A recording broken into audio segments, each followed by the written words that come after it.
Hey guys, welcome back to the BAC V RR. For a number of months now, I've been wanting to do a little tutorial on signals and what they mean and how to read them. As some of you know, I'm a retired locomotive engineer with the Union Pacific Railroad. I model the Bay Area. In particular, this signal is looking at East Oakland on my layout. The left main track, which is all red, is the number 1 track, and track 1 over is my number 2 track. These are in CTC territory, thus meaning that these are main tracks.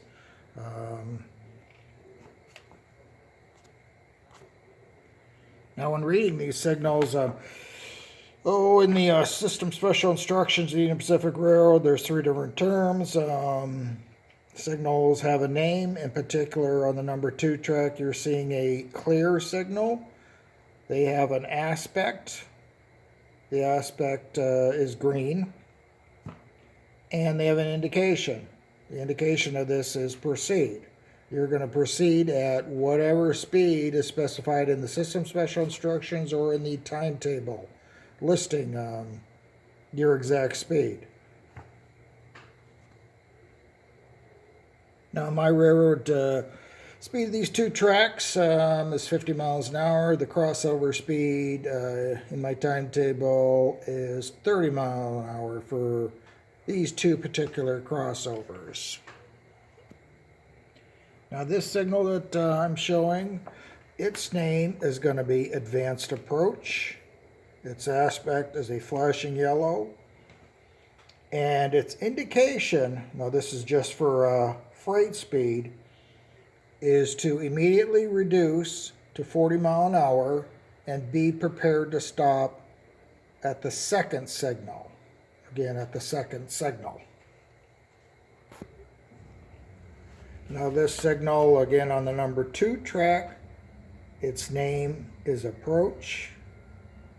Its aspect is yellow, and it is indicating that a train must immediately reduce to 30 miles an hour and be prepared to stop at the next signal. Now this signal is a little bit different. If you can see, the turnout is thrown, and the name of the signal is a diverging clear.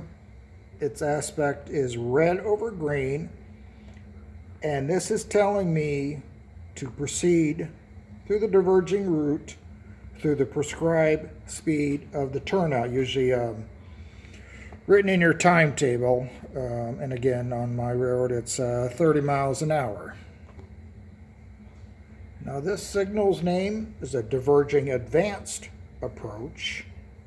Its aspect is red over flashing yellow, and this is indicating that I proceed through the diverging route and be prepared to stop at the second signal. Again, proceed through the turnout at the prescribed speed, again 30 miles an hour on my layout, and be prepared to stop at the second signal. Any freight trains, say if this turnout or this crossover was a 50 mile an hour crossover, then any freight trains exceeding 40 must immediately reduce to 40 miles per hour. Now this signal, its name is Diverging Approach. Again, proceed through the crossover at the prescribed speed, 30 miles an hour in my layout, and be prepared to stop at the next signal.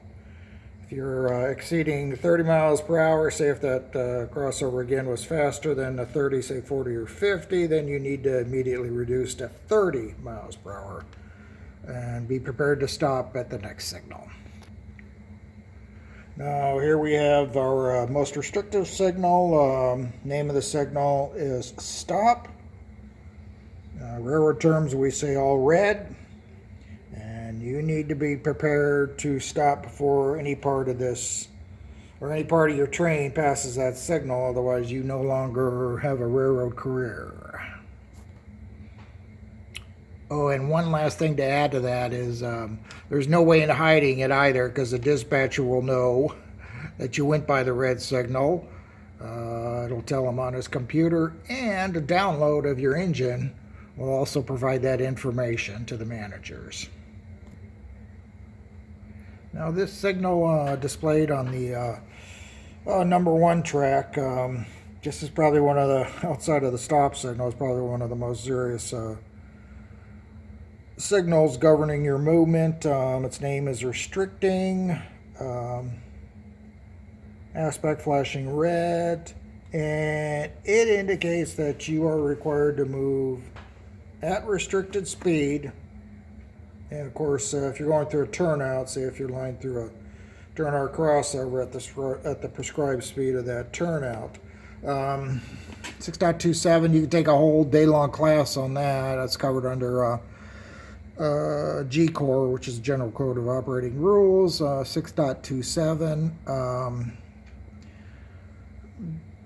But in short, and I'm going to make this short, I'm not going to tell you all the conditions under it, but you need to be able to stop within half the range of vision. Say if you can only see for 400 feet, it's foggy, you need to be able to stop within 200 feet.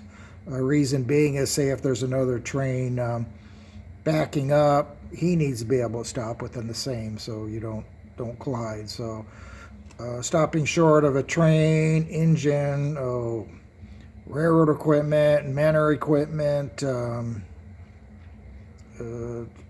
derail, all that type of stuff, you need to be able to stop. So it's a pretty serious signal when you end up taking that signal. Now this signal on my number 2 track, name approach diverging, not to be confused with the diverging approach. Diverging approach would be a red over yellow. But again, this name is approach diverging, aspect double yellow. And what we're going to do here is we're going to proceed track speed, but we're going to be prepared to go through a crossover, through a turnout at the next signal at the prescribed speed through that turnout. You guys thought we'd do a little trip with my my stack train here, and as you can see, it's coming up on the signal, and when it goes through the control point, signal drops to an all red. We'll head up to the next control point. As you saw, it was a diverging approach, so we're to reduce to 30 miles per hour. We're already at 30 because we knew we were going through that crossover per the previous signal, which was a double yellow or approach diverging. And we'll head up to the next signal into Oakland. I'll show you what signal we're going to get up there. Oh, I thought I'd show you the rear end since this train's duped up for you guys. So in this particular case, we're at Oakland Yard, and train's coming up. The engineer, he was, given the signal, told that he was to be prepared to stop at the next signal. And at this signal, instead of getting a stop indication, he has a restricting signal. So he can proceed at restricted speed. And as you can tell, he's going to proceed into the yard, into the intermodal facility. And that's about it. Thanks for watching, guys. I really appreciate it. I'll just let it roll if you guys want to watch the train pull in here, maybe for a little bit. Interesting thing about that first 5-pack, that stack car, it has a creaking noise that it makes, and it's so much like a stack car when they creak. Like, I don't want to do anything to it. I don't want to lubricate or anything like that because it sounds so darn real.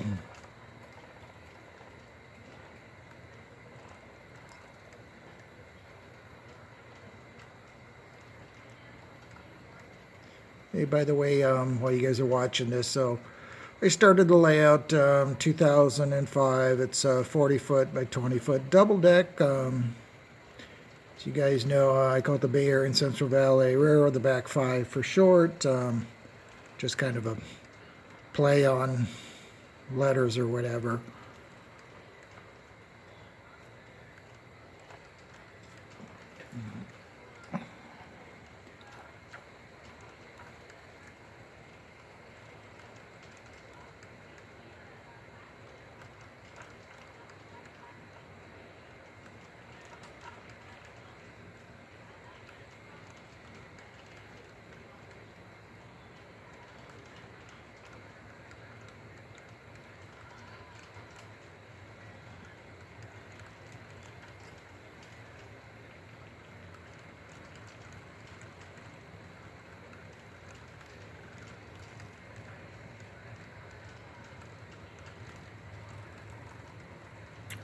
Okay, guys, thanks again for watching. Coming up on the dupe distributed power unit here, and yeah, I never put sound in these engines. Yeah, for whatever reason, and you keep pretty busy when you got a large layout.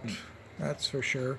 So take care. Hopefully you guys found this somewhat interesting, and I just appreciate you guys watching. It's fun to do the videos. Take care, guys.